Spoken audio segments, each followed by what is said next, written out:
नमस्कार. मी सिद्धी वैभव वाघ, reiki grand master. ज्योती Pawar मॅडमकडे recce level 1 2023मध्ये 2022ला आमची ओळख झाली, ज्योती पवार मॅडम आणि माझी. आणि 23पासून मी या सगळ्या मॉडॅलिटीजमध्ये पार्टिसिपेट केलं. म्हणजे ज्योती पवार मॅडमकडे मी रेकी लेवल 1चं प्रशिक्षण घेतलं. त्यामध्ये मला त्यातून फायदा झाला. त्यांचं बोलणं, त्यांचं सांगणं मला आवडू लागलं आणि त्या ज्या सांगतायत ते केल्यानंतर मला पण खूप बेनिफिट्स, फायदे व्हायला लागले.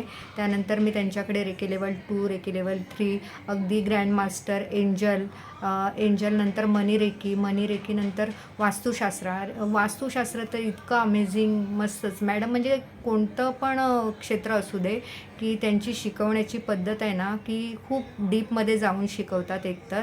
आणि छोटे मोठे प्रश्न आपले असले तर त्याचं निरसन तर त्या करतातच, उत्तरं तर देतातच. आणि वास्तुशास्त्र तर मला असं वाटलेलं की माझा भूगोल म्हणजे गोल आहे, त्यामुळे मला हे जमेल की नाही, मी ॲडमिशन घेऊ की नको त्यासाठी. तर मी आधी त्यांच्याशी कन्सल्ट केलं की मला हे कळेल का, मला होईल का, मला दिशा नाही, कसं समजणार, कसं कुठून.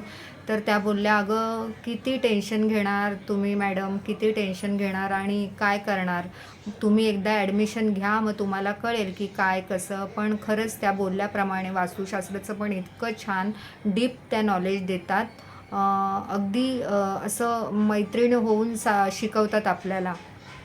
सगळ्यांच्याच मैत्रीण आहेत अक्षरशः, त्या गुरु तर आहेतच, पण सगळ्या मॉडॅलिटीज एवढ्या छान शिकवतात. रेकी ग्रँड मास्टर झाले, त्याच्यानंतर त्यातून पुढे जाण्याचा प्रवास कसा करा, काय करा. अगदी बोलतो ना आपण लहान मुलाला हाताला पकडून, जसं काही लोकं असतात की स्वतःहून एकदा सांगितल्यावर पण करतात, पण काही लोकं आमच्यासारखे असतात की त्यांना खूप पुशअप करावं लागतं प्रत्येक गोष्टीमध्ये.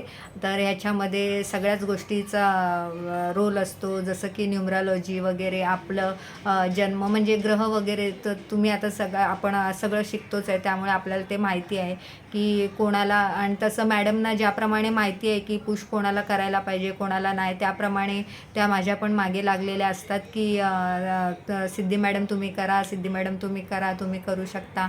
त्यासाठी मी त्यांचे खूप खूप आभार मानते.